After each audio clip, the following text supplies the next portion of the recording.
jangan pernah sebutir beras dan sebutir peluru tersia-siakan.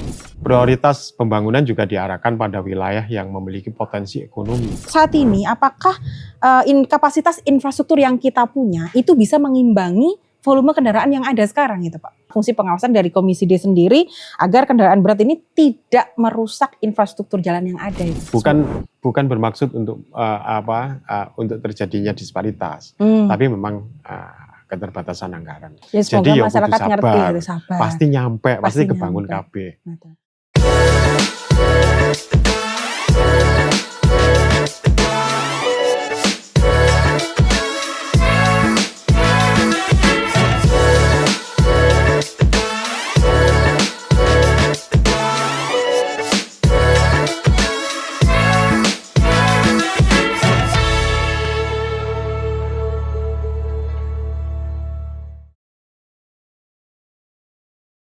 Assalamualaikum warahmatullahi wabarakatuh. Kembali di Ngode Ngobrol bareng Dewan ABTV. Kali ini bersama saya Risa Ismaya.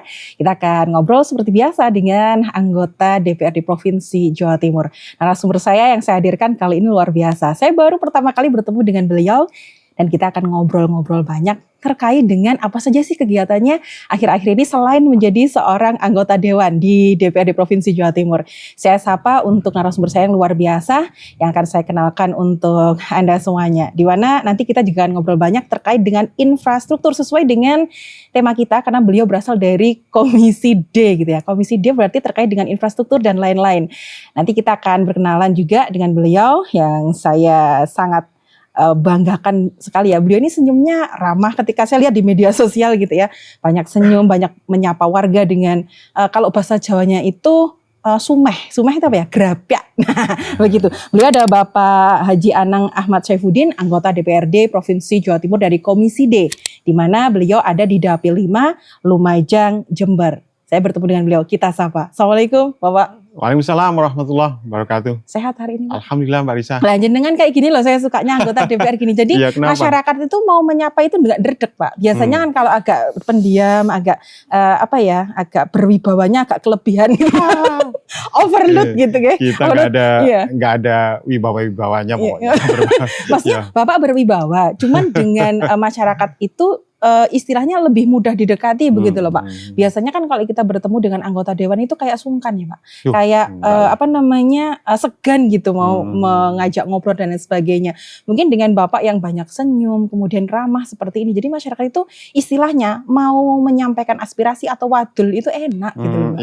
Nyaman gitu ya. Nah, kalau Bapaknya terlalu pendiam ya. Ini mau menyampaikan sesuatu gitu agaknya gimana gitu. Tapi kalau penjenengan seperti ini kan kita enak. Saya pikir semua DPR begini Mbak. Oh gitu ya. Kalau enggak begini enggak dipilih sama gitu ya. Kadang-kadang itu masyarakat ada yang segan gitu kan, persepsinya aja. Ya namanya banyak orang Pak, punya pemikiran dan juga persepsi beda-beda gitu ya. Kemudian kalau juga sok kultur juga sih. Oh betul. Di beberapa daerah mungkin beda gitu ya. Jawa Timur kan luas Pak. Luas. Betul.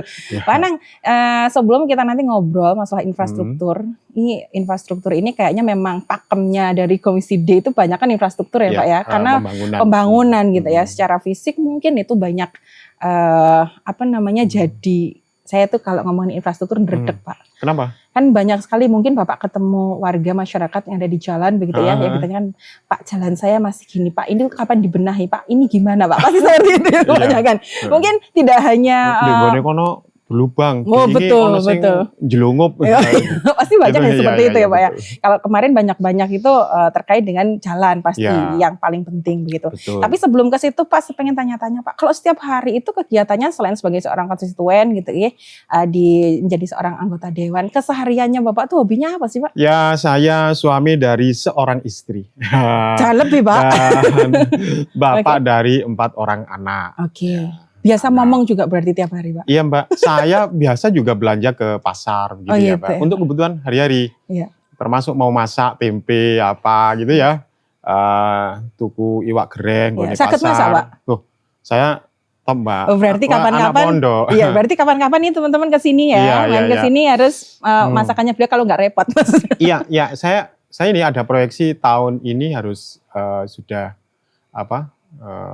kursus kuliner lah. Oh gitu. Jadi paling tidak tahun ini ada tambahan yang kemarin ada dengan teman-teman kursus barista. Nah, hari ini ya Bapak coba juga ikut. kuliner. Keren loh, Pak.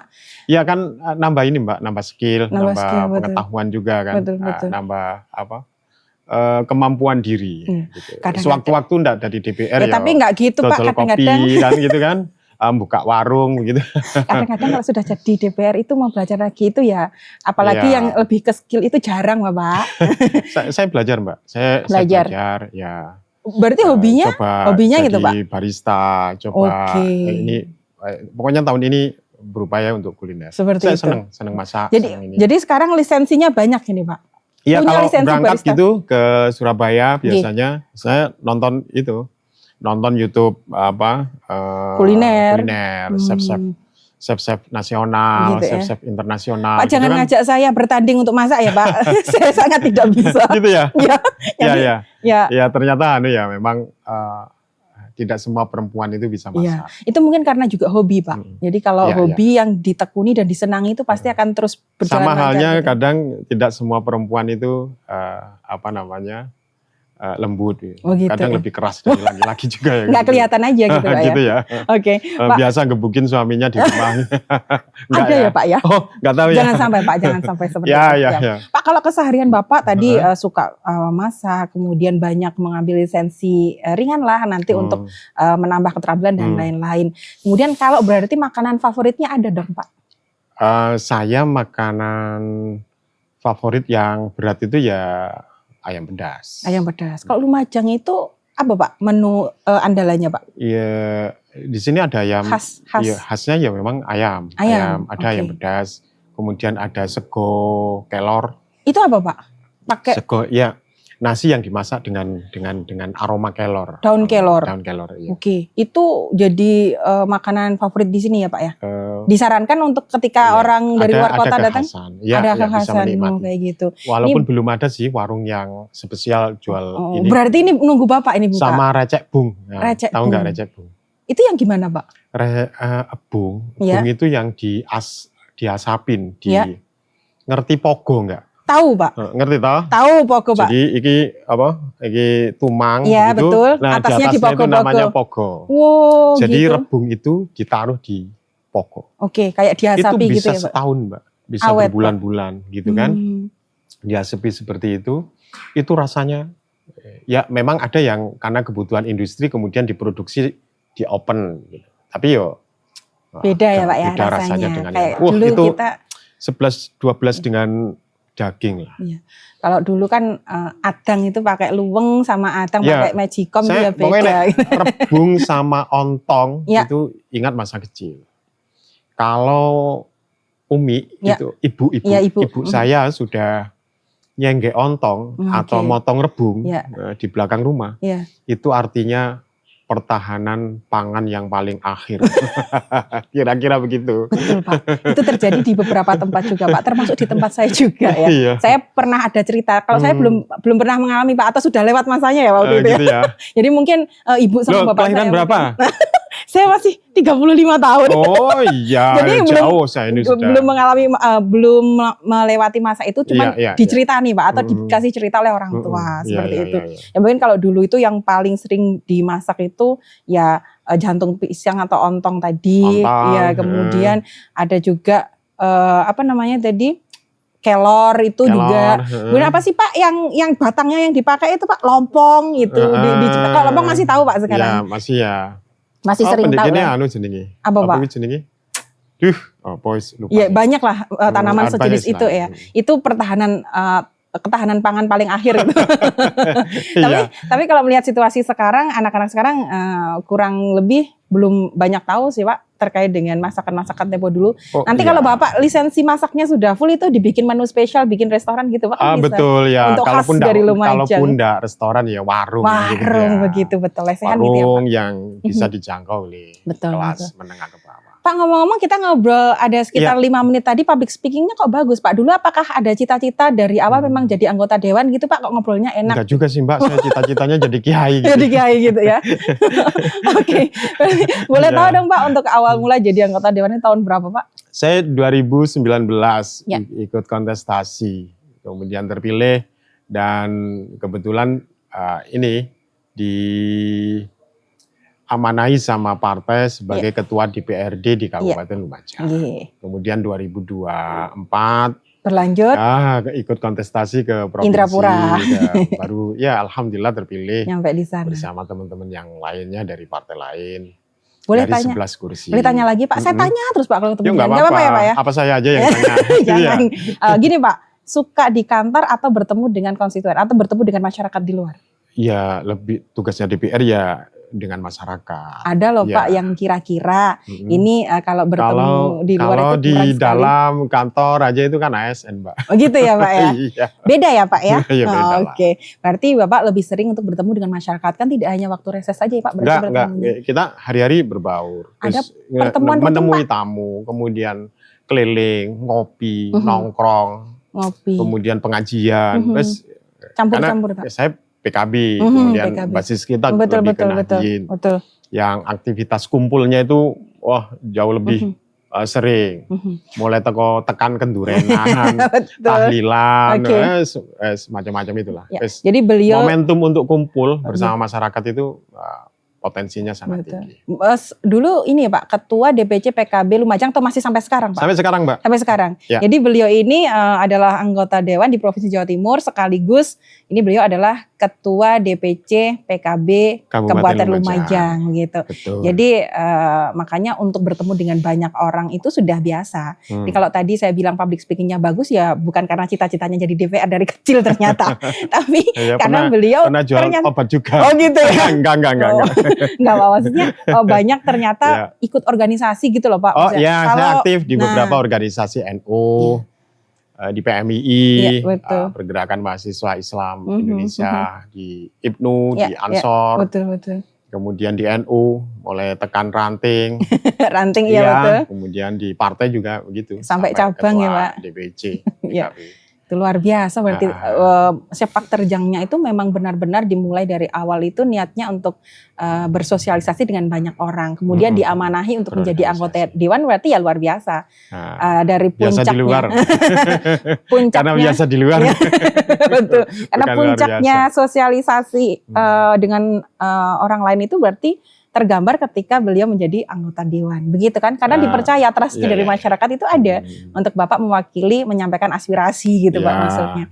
Ya kadang itu wadulannya masyarakat kan reno-reno Pak. Yuk macam-macam. Ya, ada yang kadang-kadang pokoknya ada anggota dewan.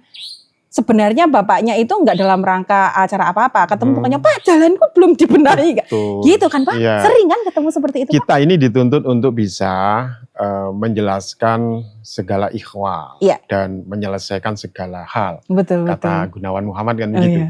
Jadi DPR itu dianggap bisa semuanya. Dan punya akses semuanya. Dianggap dewan itu multitasking. Betul loh, makanya wis opo sing problem di tengah-tengah masyarakat yo iku urusannya DPR. Dan DPR tapi kan kita di komisi juga kita punya fraksi yang mungkin ketika tidak ada hubungannya dengan kemitraan kami, banyak maka kan, Pak?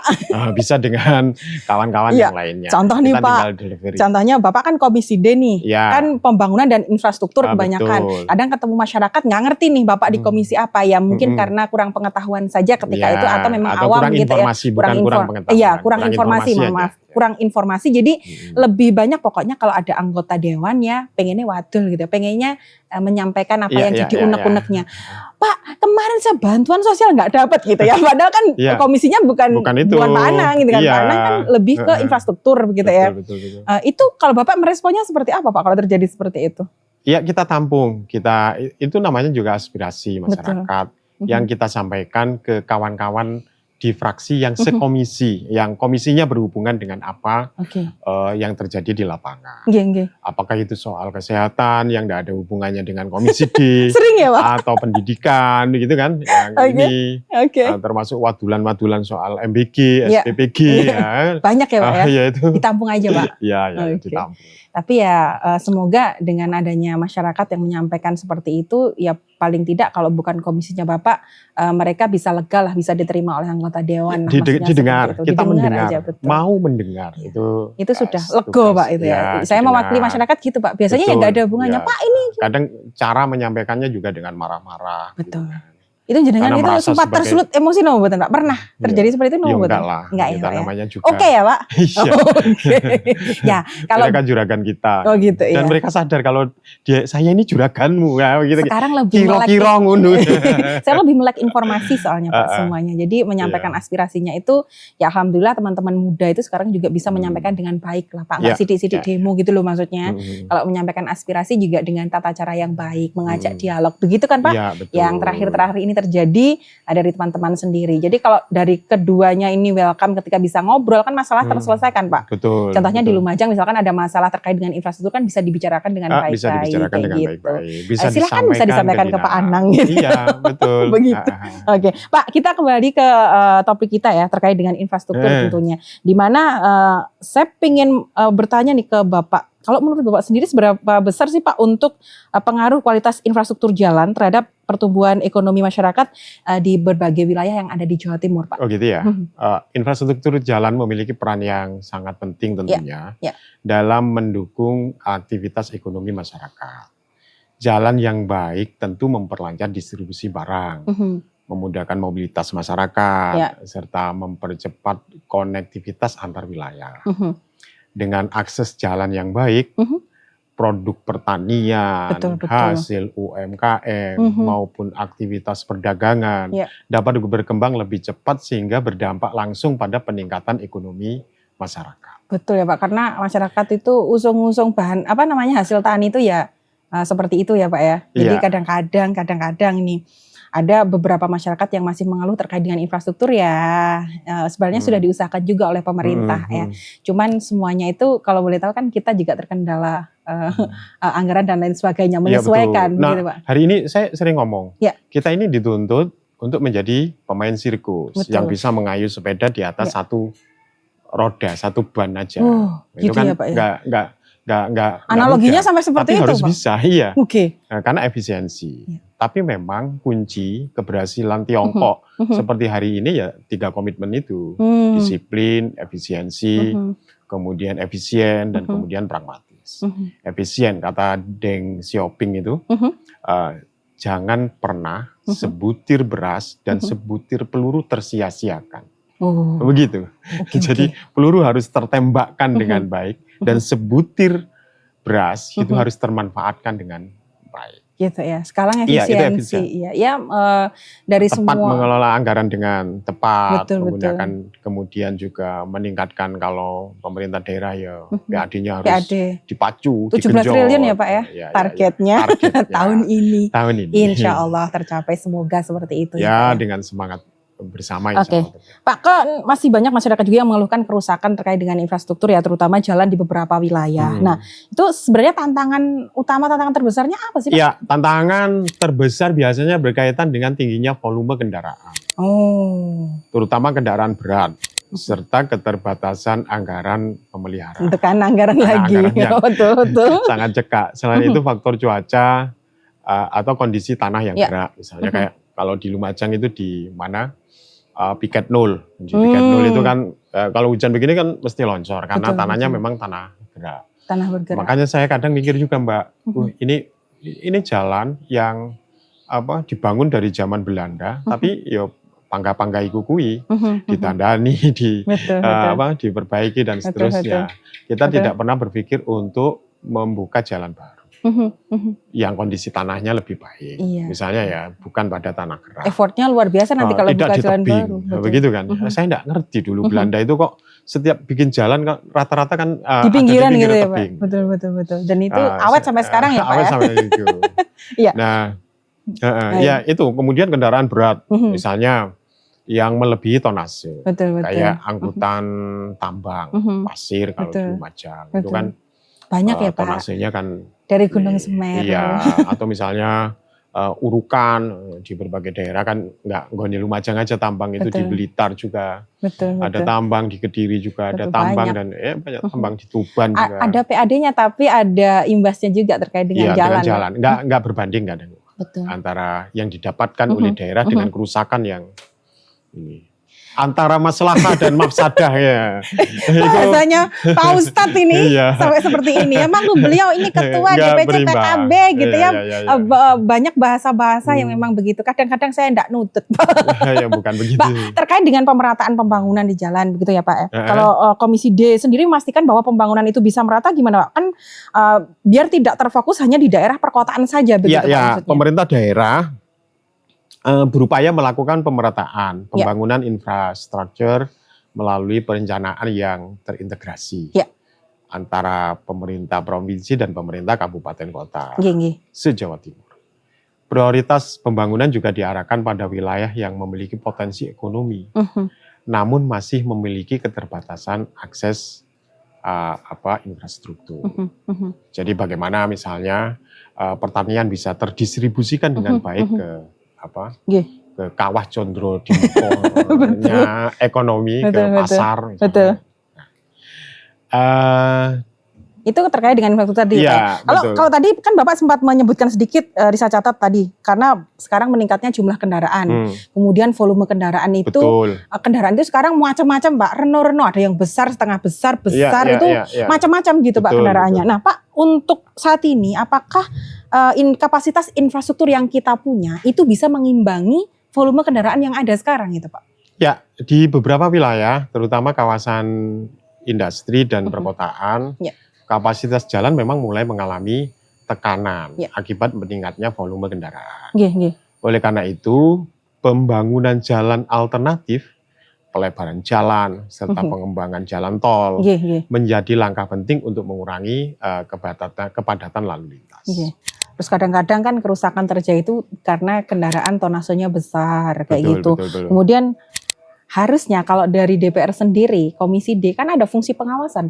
Nah itu bagaimana Pak fungsi pengawasan dari Komisi D sendiri agar kendaraan berat ini tidak merusak infrastruktur jalan yang ada itu? Nah kita sering langsung sidak ke lapangan Mbak. Kita berkoordinasi dengan UPT setempat misalnya, dengan dinas setempat.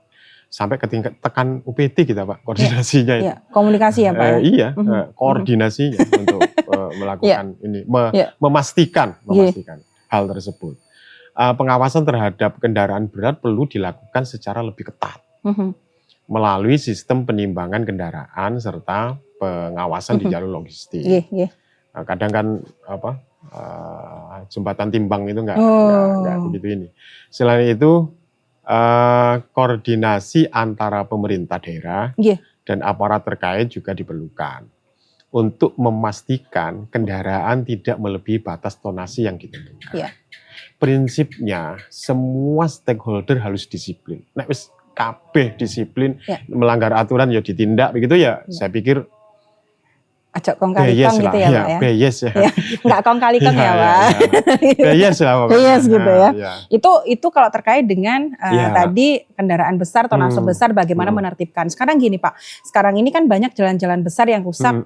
Perlu diperbaiki, tapi kita juga nggak boleh melupakan akses desa penghubung antara desa yang satu dengan yang lain Pak. Nah kemudian seberapa penting akhirnya Pak jadi jalan-jalan yang penggunaan jalan penghubung nih antar desa itu untuk membuka akses ekonomi masyarakat pedesaan. Semakin kesini kok nggak pede ya, kok kayak pinteran kamu ya. Saya mengembalikan jawaban Bapak berusaha saya ini saya ndredeg gitu. Karena tadi yang dibicarakan Bapak kan memang terkait dengan infrastruktur ya Pak ya. Ini saya karena banyak yang Mbak kalau dialog itu sampaikan yang jadi memang jadi keluhan kita. Jadi ini semangat pengen disampaikan semua. Jadi ini adalah lewat sini podcast gitu. Atau memang itu suara keresahan nah, itu. Yang makanya, hari ini diungkapkan. Itu. Makanya ini ngobrol bareng Dewan ini pas ini Pak judulnya ngobrol bareng Dewan. Dewannya ya pas bisa menyampaikan apa yang jadi pertanyaan masyarakat diwakili oleh saya. Gitu ya. Monggo Bapak. Ya pembangunan jalan penghubung sangat penting.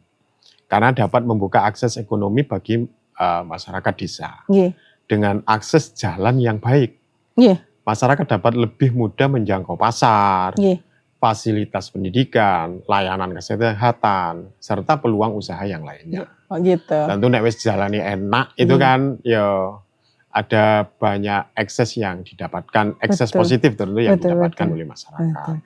Ekonomi Jalan akan pedesaan tumbuh itu di jadi persekitaran. kunci utama Iya, ya Pak ya? kunci utama Mbak.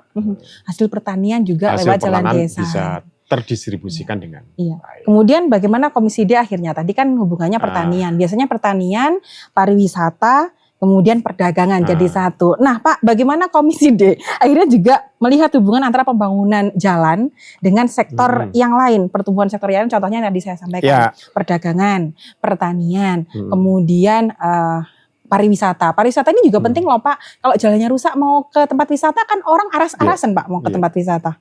Saya kalau dicecar ini kayak sesek gitu. Saya pingin minum sebenarnya. Minum, oke. Boleh, siap minum. Ya. Udah. Ya. Santai aja Pak, santai kita ngobrol Pak. Oke. Infrastruktur jalan yang sangat berkaitan dengan perkembangan sektor lain. Misalnya sektor pertanian membutuhkan akses jalan untuk distribusi hasil panen. Sementara sektor pariwisata membutuhkan konektivitas yang baik agar wisatawan dapat menjangkau lokasi wisata dengan mudah. Karena kata kunci dari pariwisata itu kan mobilisasi. Betul. Kehadiran orang sebanyak-banyaknya. Maka untuk menghadirkan orang sebanyak-banyaknya ya infrastrukturnya kudu apik. Ya, kemudian jalannya jeglong-jeglong. Wong Prancis ketok iki opo gitu. Dianggap ini juga wisata juga gitu. Joglangan sewu, Pak. Nah itu, iki wisata bagus juga ini ya. Jangan-jangan enggak ke tempat wisata, malah berwisata di jalanan gitu, itu. Yang terkenal di Lumajang apa Pak tempat wisata? Tumpak Sewu. Tumpak Sewu itu sudah wismannya luar biasa. Air terjun. Walaupun air terjun yang hampir yang lebih bagus dari Niagara. Gitu ya. Promosinya bapaknya bisa. Benar, itu wisman mancanegara sudah banyak ini, walaupun mungkin kelas menengah ke bawah ya, mahasiswa, kemudian pelajar. Ini yang rata-rata mereka berkunjungnya itu ya backpacker. Backpacker. Maka itu juga tantangan bagi pemerintah untuk bisa menyiapkan kendaraan umum, transportasi umum yang memadai untuk wisatawan itu. Ya kalau Bapak yang menyampaikan ini paham sih, kalau Lumajang ini memang apalagi sebenarnya ada beberapa hal yang banyak pengen saya tanyakan terkait wisata, tapi kita nanti topiknya masih panjang gitu ya Pak ya. Kayak wisata di sini kan banyak sekali Pak. Betul, itu yang mau saya tanyakan. Jalur pendakian itu dari Semeru, walaupun stay-nya di Malang. Nanti kita bikin tema yang lain ya guys.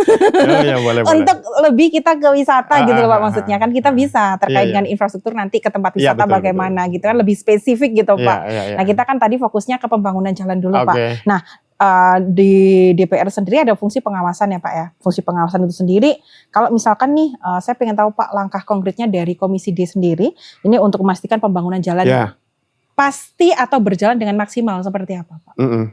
Ya, Komisi D menjalankan fungsi pengawasan melalui evaluasi program pembangunan infrastruktur. Monitoring pelaksanaan proyek serta memastikan penggunaan anggaran berjalan sesuai dengan perencanaan. Pengawasan ini bertujuan agar pembangunan jalan memiliki kualitas yang baik dan tentu memberikan manfaat bagi masyarakat. Padahal pembangunan itu kan butuh biaya besar Pak. Iya, gede banget. Infrastruktur terutama. Anggarannya besar, perencanaannya juga harus matang. Karena kalau perencanaannya juga tidak matang, jalannya hanya bertahan beberapa tahun saja. Kan malah capek deh Pak, banyak anggaran nanti yang terbuang begitu. Nah, belum nyampe di tahun anggaran berikutnya udah rusak kan jalannya. Apalagi kendaraan tadi tonasenya. Belum sempat mikir pembangunan jalan yang lainnya, ini udah butuh dibenahin lagi. Apalagi memang sini jalur lalu lintas juga di Jawa Timur antar provinsi, banyak sekali jalan-jalan utama yang memang membutuhkan perhatian juga. Kendaraannya itu loh Pak, tonasenya besar-besar di sini, begitu. Terutama yang mengangkut tadi untuk hasil tambang juga Pak, kayak pasir, kayak uruk tadi ya Pak, apa tadi Pak? Apalagi uruk ya, ada semen itu. Betul. Nah itu juga perlu diperhatikan. Nah itu bagaimana strategi pemerintah untuk mengatasi anggaran itu Pak? Iya tentu strateginya antara lain melalui prioritas pembangunan pada ruas jalan yang memiliki dampak ekonomi tinggi. Peningkatan efisiensi anggaran serta sinergi antara pemerintah pusat dan daerah dalam pembangunan infrastruktur. Karena memang maksud hati ingin memeluk gunung, tapi apalah daya tangan tak sampai. Maka harus ada wilayah yang jadi prioritas pembangunan itu. Ya. Bukan bermaksud untuk untuk terjadinya disparitas, tapi memang keterbatasan anggaran. Ya betul. Kalau kita membicarakan terkait dengan anggaran ini ada hitung-hitungannya ya Pak ya. Kalau kita asal saja membangun tanpa kualitas yang baik juga repot. Seperti yang tadi Bapak sampaikan. Ya betul. Sudah dibangun tapi tidak sesuai dengan semestinya, gampang rusak, malah menganggarkan lagi repot. Masih banyak juga butuh ribet Pak nanti malahan. Jadi kalau dibangun memang sesuai dengan SOP-nya saja begitu ya Pak ya. Berarti pembuatan jalan itu pun membutuhkan biaya yang tidak sedikit. Nah itu kadang-kadang Pak, masyarakat itu ada yang gini, bangun jalan kok lama bener ya, jalannya cuma segini aja. Itu kalau Bapak bertemu dengan masyarakat yang seperti itu, biasanya apa Pak yang disampaikan untuk ngedem Pak istilahnya masyarakat yang agak emosi. Pak saya sudah menyampaikan jalan ini rusak sudah beberapa lama, kenapa nggak ada penindakan? Kalau ada yang seperti itu, apa yang Bapak sampaikan biasanya? Ya itu memang kerap kita temui. Sering kan Pak? Ya, sering kali. Apa Pak biasanya? Untuk ngedem apa Pak itu? Ya kita sampaikan bahwa prioritas utama adalah meningkatkan konektivitas antar wilayah. Memperkuat akses menuju kawasan ekonomi seperti kawasan industri dan pelabuhan. Serta memperbaiki kualitas jalan yang menjadi jalur distribusi utama bagi aktivitas ekonomi masyarakat. Ya semoga jadi masyarakat ngerti ya, sabar. Pasti nyampe, pasti kebangun KB. Selagi Gubernur Hovifah. Karena kita tahu Pak ya, kalau sekarang ini kan masyarakat itu pengennya. Apalagi gubernurnya saya. Itu ya Pak ya rencananya. Enggak, maksudnya gini Pak, kita kan masyarakat tuh taunya pengennya cak buat. Iya, cak gitu, cepet. Karena emang disruption. Rasanya betul. Apa namanya? Perubahannya sangat. Cara wadulnya juga cepat Pak sekarang. Difoto cekrek viral gitu ya. Betul. Belum tahu nanti itu sebenarnya itu jalan kabupaten kota atau jalan provinsi. Pokoknya ketemu anggota dewan, Pak pokoknya jalannya rusak. Kita kalau usia saya betul. Hidup di hari ini itu sudah ada banyak keanehan yang Contohnya apa Pak yang aneh Pak ini Pak? Contoh di Kediri apa ya? Di Jawa Tengah apa mana? Yang ngelinting rokok sambil kemudian live TikTok. Gitu. Dulu nggak ada ya Pak? Aneh itu Pak sekarang. Iya, dia bekerja sambil jualan. Coba bayangkan. Dapat uang dengan loh, produk Pak. yang lain. Dia bekerja ngelinting rokok, tapi juga bisa berjualan produk lain. Itu digitalisasi ada kayak gitu Pak. Digitalisasi. Terakhir saja Pak, untuk obrolan kita hari ini saya pengennya ngobrolnya lama, tapi kita ada keterbatasan waktu gitu ya. Prioritas Pak untuk pembangunan infrastruktur di Jawa Timur. Ini agar benar-benar mampu mendukung pertumbuhan ekonomi masyarakat secara berkelanjutan apa Pak prioritasnya? Prioritasnya tentu prioritas utama adalah meningkatkan konektivitas antar wilayah. Itu yang paling penting. Memperkuat akses menuju kawasan ekonomi seperti kawasan industri dan pelabuhan. Serta memperbaiki kualitas jalan yang menjadi jalur distribusi utama. Di garis bawah ya, itu jawaban Bapak itu sampaikan seperti itu berulang kali, memang itu yang jadi utamanya. Kenapa saya ulang-ulang karena ini menjadi jalur distribusi utama bagi aktivitas ekonomi masyarakat. Infrastruktur soalnya penting, terutama jalan penting. Pak ya. Iya. Kalau jalannya rusak itu masyarakat rewel Pak. Menjadi ruh pembangunan. Saya tuh nggak habis pikir ya, kalau masyarakat itu masih bisa bertahan. Jalannya enak itu wis. Iya betul. Kan kalau jalannya mulus nggak rewel Pak masyarakatnya. Iya masyarakat karena dia bayar pajak motor, bayar pajak kendaraan bermotor. PKB. Bisa aja Pak Adang ini ya. Tapi luar biasa Pak ngobrol dengan panjenengan. Insya Allah nanti kalau ada waktu lagi kita akan ngobrol lagi. Akan bawa tema yang luar biasa lagi. Tadi mungkin kita sepil-sepil terkait dengan pariwisata Bapak. Boleh. Tadi di Semeru, kemudian di Tumpak Sewu. Mungkin nanti kita bisa menyampaikan hal-hal yang positif yang bisa menambah daya tarik ya untuk tempat-tempat wisata di dapilnya Bapak di Lumajang dan juga Jember begitu. Nah, saya kebetulan juga ada keluarga di Jember Pak. Gitu jadi masuk dapilnya Bapak. Begitu ya. Pemilu yang akan datang suruh milih saya.